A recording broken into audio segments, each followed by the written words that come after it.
Ya saben nuestros oyentes más fieles que en este Habrá que investigarlo nos fascina el cerebro humano, el órgano más complejo del universo conocido, y que nos gusta seguir no solo las investigaciones que se derivan del conocimiento del cerebro, también las iniciativas como las que están sucediendo estos días. Ya tengo por aquí a Miguel Ángel Pérez Lucas. ¿Cómo estás? Buenas noches. Hola, buenas noches, Pachi. Estamos en pleno corazón de la Semana del Cerebro. Cada año los organizadores neurocientíficos del grupo HNP Divulga ponen el foco en un aspecto diferente. En esta ocasión se centran en los efectos de las adicciones en el cerebro. Así es, Pachi. Fíjate que llevan ya 14 años los investigadores que forman parte del grupo de divulgación del Hospital Nacional de Parapléjicos acercando la investigación científica a los jóvenes estudiantes, al público en general, promoviendo conductas saludables, claves que ayuden a mantener el cerebro en forma. Como dices, este año han señalado cómo las adicciones y cómo interfieren en la forma en que las neuronas envían, reciben, procesan las señales, los neurotransmisores, en fin, todo esto tiene consecuencias en muchos aspectos, los cognitivos, la percepción, el comportamiento. Y hoy nos acompañan dos personas que saben mucho de todo esto. Nuestra invitada es psicóloga clínica por la Universidad Autónoma de Barcelona, estuvo trabajando en el laboratorio de neurociencia del Instituto Karolinska en Estocolmo, un centro muy, muy prestigioso, y ahora está en el grupo FENSI del Hospital Nacional de Parapléjicos, donde estudia, entre otras cosas, los cambios cognitivos en pacientes con una lesión medular. Buenas noches, Yolanda Pérez. Hola, buenas noches. Bueno, y también muchas tenemos... por la invitación. Un placer tenerte. Tenemos también al teléfono, Pachi, a otro invitado. Doctor en biología por la Universidad de Barcelona, trabajó en la Universidad de Pensilvania, experto en sinapsis y neurotransmisores, que es lo que hace que nuestras neuronas se comuniquen, son sus pequeñas autovías. Investigó en el Consejo Superior de Investigaciones Científicas. Desde 2009 se incorporó al grupo de neuroprotección molecular del Hospital Nacional de Parapléjicos. Es el doctor David Reigada. Doctor Reigada, buenas noches. Buenas noches. Bueno, ¿Se oye bien? ¿Sí? Perfectamente. Nos cuentan que la propuesta inicial, doctor Reigada, en el grupo HNP Divulga, partió de usted, así que le preguntamos por qué este año han decidido poner el foco en los efectos de las adicciones en el cerebro. Han creado, creo, incluso un cartel, una infografía que explica las adicciones, ¿no? Sí, bueno, tampoco es tan cierto que sea exclusivamente mi idea. El grupo de divulgación, como decís, por la Semana del Cerebro, organiza diferentes actividades cada año para acercar la ciencia a todo el mundo, y cada año hacemos unos carteles para colgarlos en lugares, en centros sociales y también en los autobuses urbanos de Toledo, donde explicamos diferentes funciones del cerebro, enfermedades, etcétera, etcétera. Este año, entre todas las ideas que se barajaron en el grupo, esta de las adicciones me interesó bastante por mi pasado estudiando toda la parte de comunicación neuronal, neurotransmisores, etcétera, etcétera.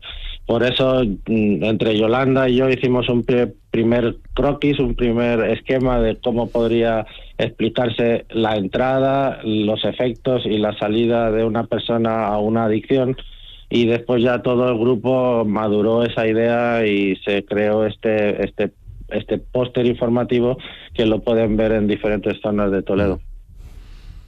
Bueno, Yolanda, ¿cómo afectan las drogas al ámbito cognitivo, conductual de las personas? ¿El consumo de determinadas sustancias puede generar, por ejemplo, cambios de personalidad, volviendo a algunos consumidores, pues no sé, más impulsivos o más agresivos? ¿Qué habéis estudiado en relación con esto? Sí, pues la verdad es que sí, que muchas drogas no es que te produzcan esos cambios, es cuando esa droga digamos, aumenta esa actividad cerebral, digamos, por ejemplo, te da euforia, pero más adelante te puede dar o generar ciertos comportamientos, como es, por ejemplo, agresividad o impulsividad cuando necesitan volver a tomar la droga, ¿no? No sé, por ejemplo, con el alcohol, que puede tener así un efecto al principio más relajante, más de desinhibición y demás, pero cuando lo necesitas más puedes llegar a tener ese cambio de comportamiento. Uh-huh. Eso en lo cognitivo y en lo conductual, pero doctor Reigada, ¿las drogas también afectan la comunicación entre las neuronas? O dicho de otro modo, ¿qué consecuencias tiene esto en el funcionamiento, o ese tipo de adicciones en el funcionamiento general del cerebro? El efecto de las drogas tienen en las neuronas, que son las células que componen fundamentalmente lo que es el cerebro, están implicadas en la entrada de la persona en lo que es la adicción. Uh-huh. Y se basa sobre todo en que las neuronas entre sí no se tocan, están separadas por pequeños huecos, y la comunicación entre ellas se produce a través de unas sustancias químicas que se llaman neurotransmisores. Entonces las drogas lo que hacen es interferir en esta comunicación. Por ejemplo, la marihuana o la heroína mimetizan, se hacen pasar por estos mensajeros y provocan otro tipo de sensaciones en las neuronas diana, como son felicidad o alivio del dolor. O la cocaína y la anfetamina producen un aumento de la cantidad de neurotransmisores y que producen sensaciones de alegría muy exagerada o alta energía. Otras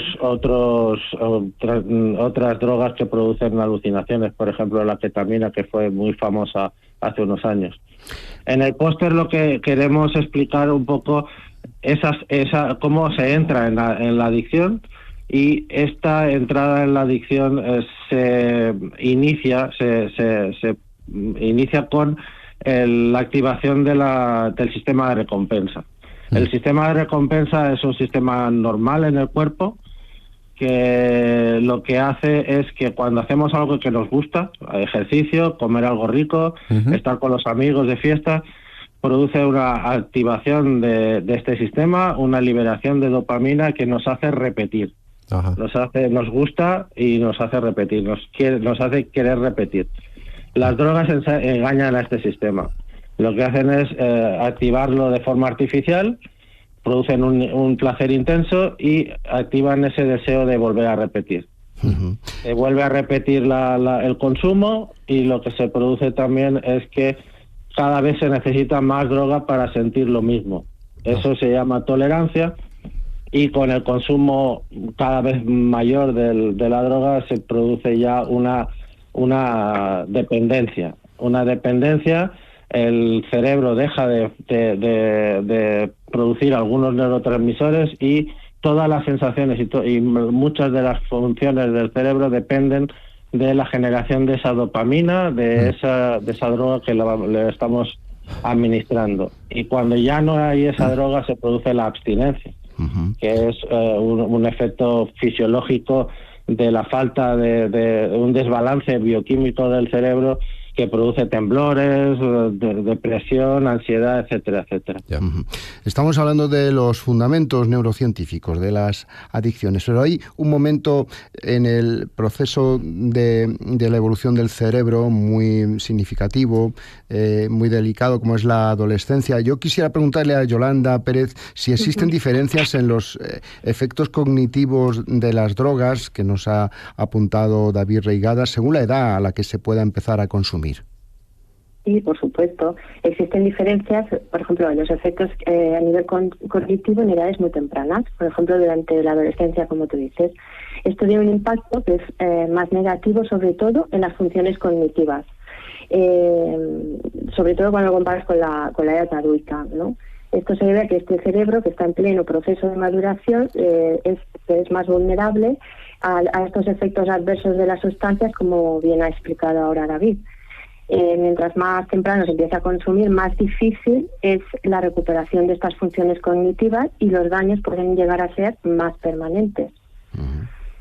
Uh-huh. Ahí, doctor Reigada, me apuntaba el concepto recompensa al que se refería y estaba pensando en las sustancias legales y en las ilegales, porque claro, usted apuntaba la cocaína, la heroína, el cannabis, pero ¿hay diferencias en cómo afectan al funcionamiento del cerebro con respecto a otras que llamamos socialmente aceptadas? Estoy pensando en el alcohol, en el tabaco, no sé, incluso en la cafeína.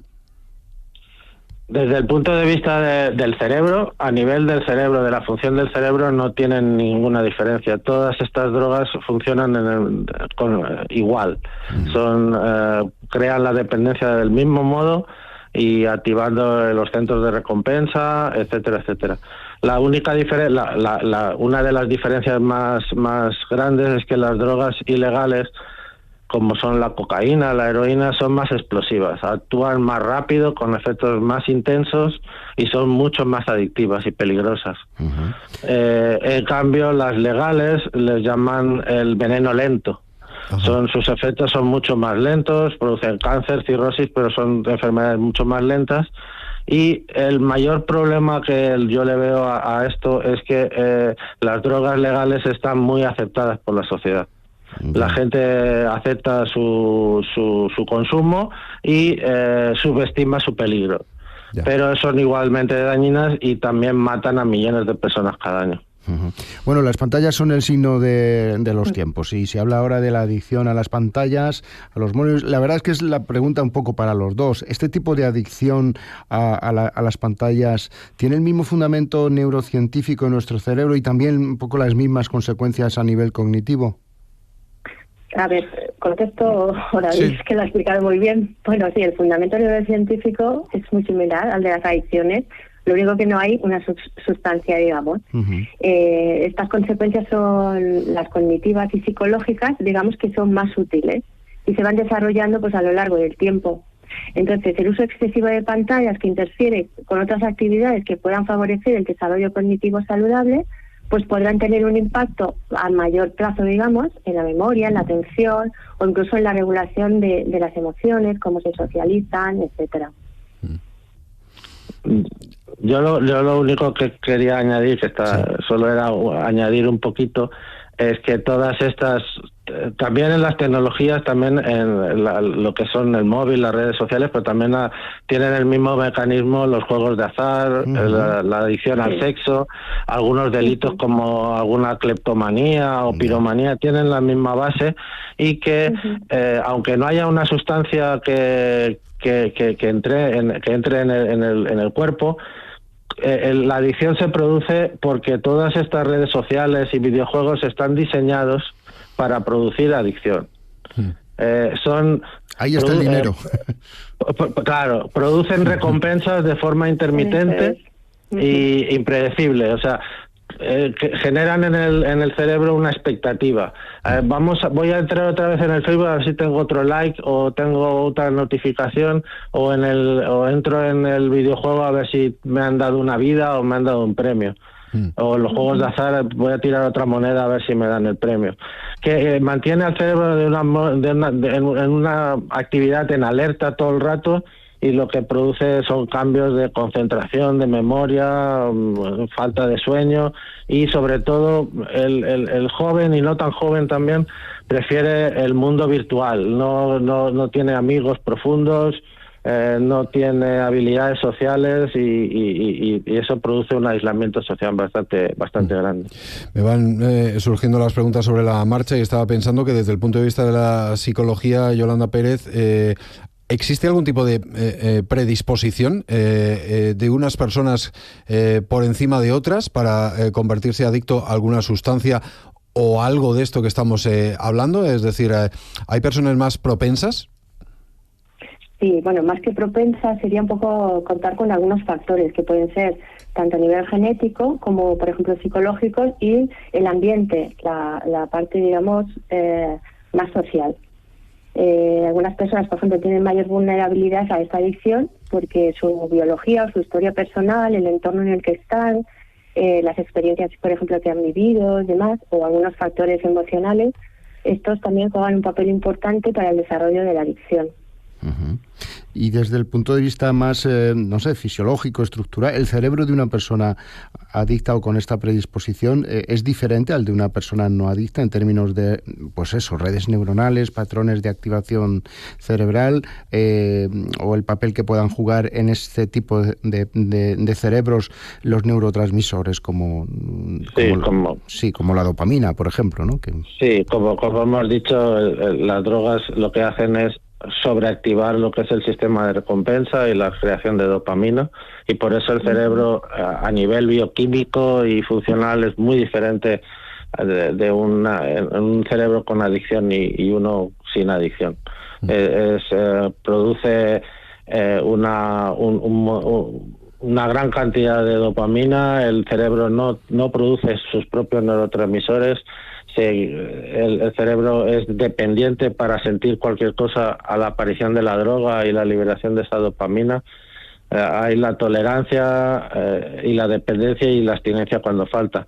Además, también quería añadir otro factor muy importante, que es que la dopamina crea asociaciones entre el consumo de la droga y algunos estímulos. Por ejemplo, si consumes droga con un amigo en especial o en un sitio concreto o con un objeto concreto, un cigarrillo, un objeto para consumir, lo que se crea es una relación entre este estímulo y la droga, y esto lo que produce es, cuando quieres recuperarte, cuando quieres salir de esa adicción, la presencia de estos estímulos, que son creados son reforzados por la creación de dopamina y por el sistema de recompensa. Cuando aparecen estos estímulos, lo que quieres es volver a consumir. Sí. Si no estás muy bien asesorado y muy bien tratado, y es lo que se llama la recaída. Esto me lleva a una repregunta, doctor. ¿Cuánto tarda el cerebro en recuperarse después de abandonar el consumo de drogas? Esto depende mucho de muchos factores, del tipo de droga, del tiempo, de la dosis que estabas consumiendo, de la edad, de la genética de la persona. Pero en general se compone de unas pocas etapas, unas primeras semanas en que el cerebro empieza a reajustarse a la falta de la droga, la abstinencia va desapareciendo con ayudas farmacológicas y ayudas psicológicas, y los niveles de dopamina empiezan a normalizarse o a desaparecer. Al cabo de 3 meses el deseo de consumir es muy bajo, si no se ha recaído, y también cae mucho esa asociación con los estímulos externos. Mejora la memoria, la atención, etcétera, etcétera. A los 12 meses, al año más o menos, los niveles de dopamina ya son normales, se mejora mucho el estado de ánimo, se reduce la ansiedad, la depresión.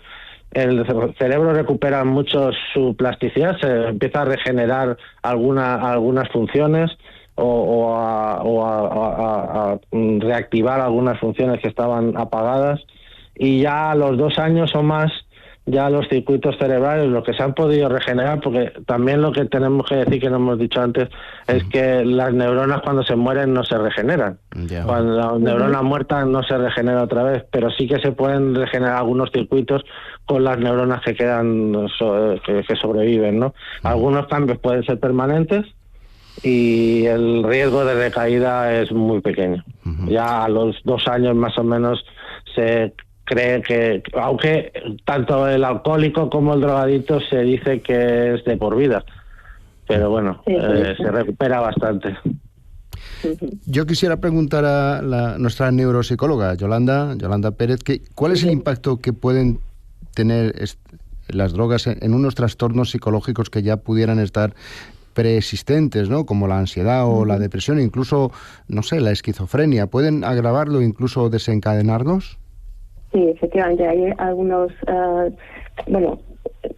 sería, por ejemplo, el consumo de drogas o, por ejemplo, el alcohol, que tiene esos efectos depresivos ante una persona que ya es depresiva de por sí. Si tiene un uso muy excesivo, prolongado de ese alcohol, podría llevarle a tener síntomas depresivos. Y, por ejemplo, se ha visto también el caso de la marihuana, tomar a largo plazo en personas que tienen esa sensibilidad, digamos, o esa predisposición de incluso tener episodios de esquizofrenia. ¿Hay líneas de investigación, doctor Reigada, abiertas ahora mismo y en qué sentido van para desarrollar tratamientos neurocientíficos contra la adicción o contra las adicciones? O sea, hay múltiples, hay muchos ya muy clásicos, como pueden ser tratamientos farmacológicos que actúen sobre la dopamina para reducir esta adicción, terapia génica para proteger las neuronas del ataque de la droga, Pues esto también os podría hablar mejor Yolanda, por ejemplo, de la estimulación cerebral, con magnetismo, con electricidad, etcétera. Se han generado vacunas contra cocaína o contra heroína para bloquear su efecto. Ahora las nuevas tecnologías también ayudan, como son la realidad virtual o la inteligencia artificial, para simular situaciones de riesgo o para enseñar a manejar situaciones de dependencia o de recaída o de abstinencia. Sí. Y después hay las técnicas psicológicas que ya sabrá más que yo, pero hay técnicas de meditación, técnicas de autocontrol para impedir esas recaídas. Nos lo ponía un poco votando el doctor Reigada, pero doctora Pérez, eso de la estimulación eléctrica sonaba un poco a tortura de película. No, pero se refiere a estimulación magnética. Claro. Y magnética y eléctrica. Magnética y eléctrica, sí. Bueno, y está resultando bien la estimulación magnética transcraneal que estáis también llevando a cabo y desarrollando ahí en el grupo FENSI del Hospital Nacional de Parapléjicos, incluso para temas de depresión, etcétera, y también en este ámbito de la lucha contra la droga. Pues en este caso no lo hemos probado. Nosotros hacemos como sabes, con el dolor, con pacientes que tienen dolor farmacoresistente, dolor crónico, y ahí hemos visto que hasta un 60% aproximadamente de los pacientes que acuden a consulta consiguen más o menos mejorar ese dolor o incluso mejorarlo mucho. En cuanto quería volver un poco a lo de David que decía, porque hay estrategias o terapéuticas como la terapia cognitivo-conductual. Él ha hablado de la meditación o de estas terapias de estimulación magnética, pero por ejemplo la terapia cognitivo-conductual, que es una técnica de psicología, de psicoterapia, que se ha demostrado ser muy muy eficaz en el tratamiento de las adicciones, porque lo que hace es un poco trabajar en tanto los pensamientos que la persona tiene. Él ha explicado, David, muy bien esos procesos de la adicción, y es trabajar esos comportamientos, que se dé cuenta de cuándo toma esa sustancia, qué siente esa persona, trabajar esos pensamientos. Y luego existen programas muy específicos ya de rehabilitación cognitiva, que quizás aquí también el fin es restaurar esas funciones cerebrales que se afectan por el consumo de droga. Y aquí podría ser de ayuda la terapia, por ejemplo, de estimulación magnética o estimulación eléctrica. Me viene a la mente una droga que se está poniendo de moda, que es el fentanilo, y que hemos visto unas imágenes tristísimas, ¿no?, en calles de ciudades de Estados Unidos. De hecho, uno de los caballos de batalla del presidente Donald Trump, ¿no?, es pues todo el tema de la lucha contra el fentanilo. ¿Qué tiene esa droga que la hace especialmente adictiva? El fentanilo, no estoy muy familiarizado, pero bueno, el fentanilo es una droga opiácea, es la familia de la heroína, la familia de la metadona, etcétera, etcétera, y es una droga que se utiliza para el dolor, para disminuir el dolor, y lo que se ha producido es que ha habido un abuso primero de las farmacéuticas por dinero, y que ha creado una ola de dependencia, porque lo que tiene el fentanilo, si no me equivoco, es que tiene un poder de adicción y de dependencia muy grande, un nivel enseguida te engancha, y los niveles de dependencia son muy grandes. Los efectos físicos son catastróficos, y es muy difícil salir de ahí. Entonces, por eso es tan peligroso, por su potencia de adicción, su rapidez. Bueno, pues nada, nos quedan apenas un par de minutos, una pequeña cortina musical para decir adiós a nuestros invitados.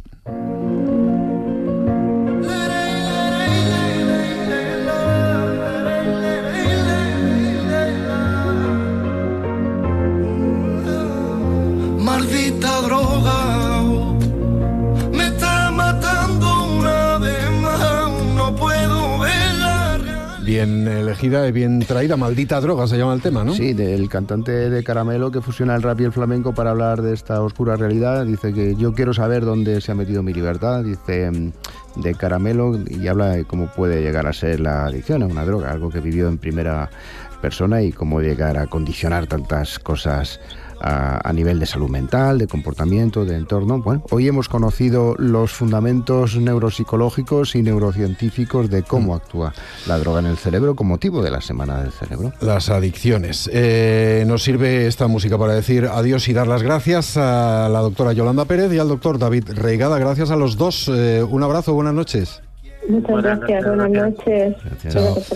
Venga, y en 30 segundos, una recomendación. Hoy es un libro que tiene que ver con el cerebro, ¿verdad? Pues sí, lo acabo de leer, me ha encantado. Es la primera obra de divulgación del director del Centro de Neurotecnología de la Universidad de Columbia, ideador de la iniciativa Brain, Rafael Juste. El cerebro, el teatro del mundo. Nos invita a un viaje fascinante a través de la neurociencia moderna para descubrirnos uno de los mayores misterios de la ciencia, cómo 80.000 millones de neuronas se organizan para crear la mente humana. El autor propone un verdadero cambio de paradigma, el estudio del cerebro, al entenderlo a partir de las redes neuronales. Su teoría, el teatro del mundo, concibe al cerebro como una máquina de predicción del futuro que usa las redes neuronales para generar un modelo del mundo como si fuese un prototipo de realidad virtual. Bueno, pues gracias, Miguel Ángel. Así nos vamos. Venga,